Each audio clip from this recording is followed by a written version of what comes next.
I'm a little nervous. We've done this before. There's no need to be nervous. I know. It's a lot different though. So we are waiting for our home study assessor to come. Any minute now. Any minute. I'm not worried about like our house or like the safety of our house or like our parenting or anything that would come up in the interviews, but I'm worried about keeping the kids occupied. That is a tricky one, yeah. Darcy will watch TV and she'll be fine. Sawyer, he loses interest pretty quick. So keeping kids occupied while you're trying to have like really serious conversations. And of course, you know, we have, you know, the big unknown, which is, you know, the fact that we have a big social media presence and we foster and we like to advocate, you know, there's some, you know, hairy topics to talk about and to work through. And I'm just glad they're willing to talk with us and, you know, check in on our intentions and, you know, start to build that trust. Conversation I wish we could have had with former agency. Former county. Yeah. Former county, yeah. We still haven't really talked much about that. If you're new to our channel, to fill you guys in, so we are licensed foster parents and we are transferring our license to a different county. So we kind of have like a couple of counties, one that we reside in, one that we previously fostered because the demand was a little higher because it was just a higher population. And, you know, due to some, you know, things, we decided we were gonna transfer. So that's why we're doing the home study again. You know, again, eventually I'll be ready to talk about what really happened. But we really want to establish this relationship with this new county before we, you know, start talking about some of those more challenging topics. Yeah. Yeah, so we're just waiting and, you know, fingers crossed. We'll give you a debrief afterwards. Yeah, for sure. We'll check back in. You did a pretty good job explaining to me what foster care is. Do you want to tell everybody who watches our videos what foster care is to you? When a kid has its own house and its mommy or its daddy takes the kid to the other house, and the people that are at the other house take care of the kid, and the kid stays there for a while. Until the mommy and daddy can pick their kid back up? Yeah. Yeah. I thought that was a pretty good explanation for a 5-year-old. So you've gotten used to that happening, right? Yeah. When kids stay with us. Would you want to do that again? Yeah. Yeah.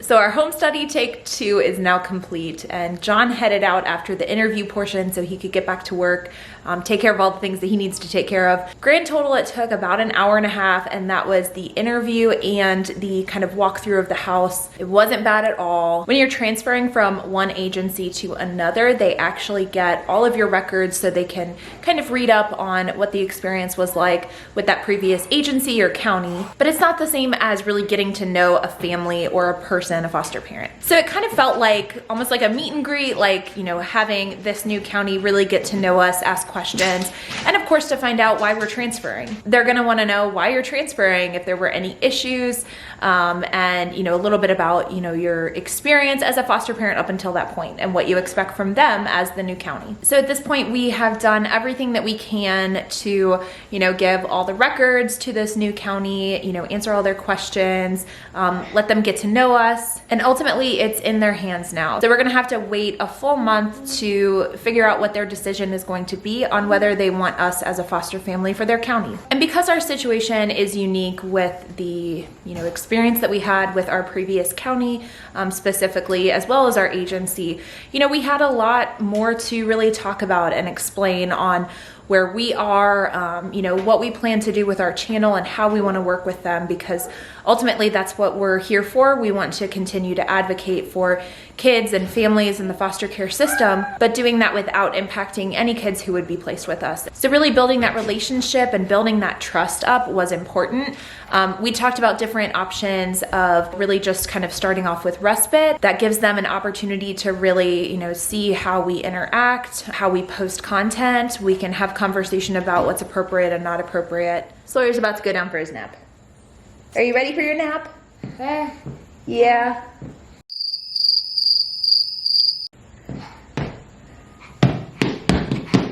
Looks like Sawyer's starting to like being on camera, I guess. He's getting quite the personality. So something that the assessor mentioned when we were talking about respite care was in regards to group homes, and this was news to me, and I really like the option of this, and I think it's something that we could definitely do periodically.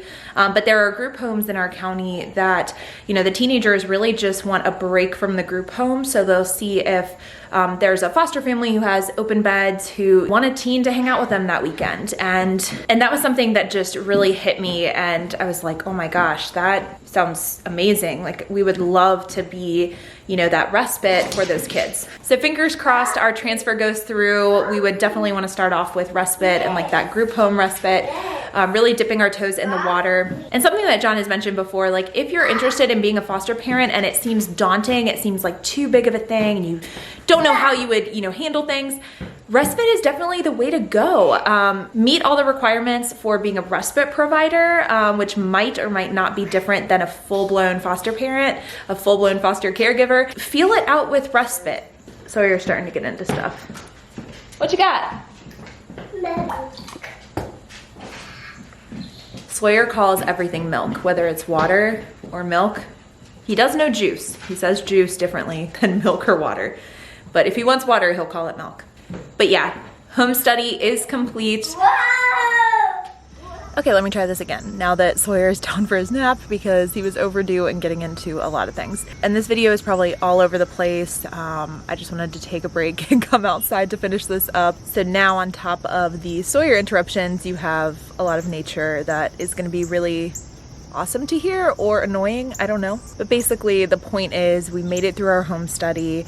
We're kind of just in a waiting pattern now. Overall, John and I felt really, really good about kind of like the interview portion of the home study. I started getting a little heated again, kind of recounting everything that happened with our last placements and the disruption that was caused due to the lack of communication and, you know, just kind of the absence of even wanting to talk with us and work with us on a solution. That was hard to kind of relive and go through all those details. But it was important to share what our experience was because our agency and our county had already shared in their eyes what the reason for disruption was, and you know, the truth is in there somewhere. But it sounded like what they had reported was really vague and talked about cultural appropriation and a break in confidentiality. And so really didn't give a whole lot of context to the full situation and where we were coming from in wanting to work with them, you know, what the kids' therapists had shared, being against the disruption, it not being supportive for them, how the kids themselves, you know, did not want to leave. So yeah, it was a little tough kind of recounting all of that. But the home study is something that people really get nervous about, and I understand why, because it seems like such a big hurdle. You know, you have possibly invasive questions, and I have heard stories of people being asked questions that, you know, were borderline inappropriate, and sometimes those are warranted to better understand the family and the family dynamic and possibly what trauma could, you know, be brought into these children and these families' lives. But most foster parents, you know, answering authentically, being true to yourself, being open to your weaknesses and your strengths, that's really going to show you as a full person, as a true,